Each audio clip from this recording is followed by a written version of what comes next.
ఒక జూబ్లీహిల్స్ ఉప ఎన్నిక ఎన్నో సమస్యలకు పరిష్కారం చూపిస్తుంది. కాంగ్రెస్ పార్టీ గవర్నమెంట్ వచ్చిన నుంచి బీఆర్ఎస్ బీజేపీ పనిగట్టుకొని అడ్డగోలు విమర్శలు చేసుకుంటూ అభివృద్ధికి ఆటంకం సృష్టిస్తున్నారు. ఈ ఎన్నిక ద్వారా వారి నోర్లు మూతపడతాయి.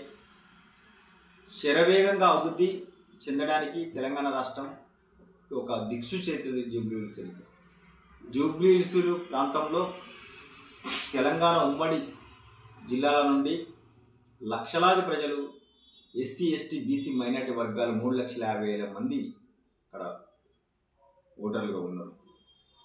అందులో రేపు జరగబోయే జూబ్లీహిల్స్ 11వ తారీఖు ఎన్నికల్లో కాంగ్రెస్ పార్టీకి 50,000 మెజార్టీ కాంగ్రెస్ పార్టీకి రాబోతుంది.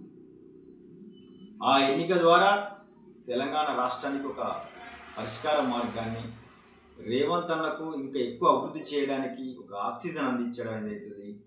ఈ ఫేక్ వీడియోలు సృష్టించి ఫేక్ గాళ్లకు, అడ్డగోలు విమర్శలకు, రేపే మాపే వస్తాం అధికారంలోకనే ఈ దుర్మార్గులకందరికీ జూబ్లీహిల్స్ ప్రజలు అడ్డుకట్టి వేస్తారు.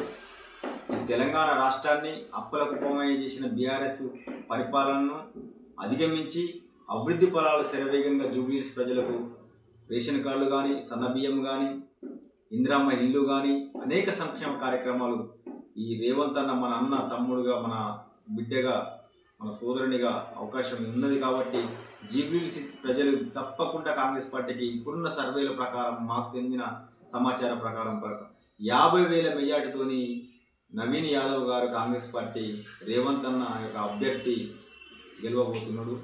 తథ్యం.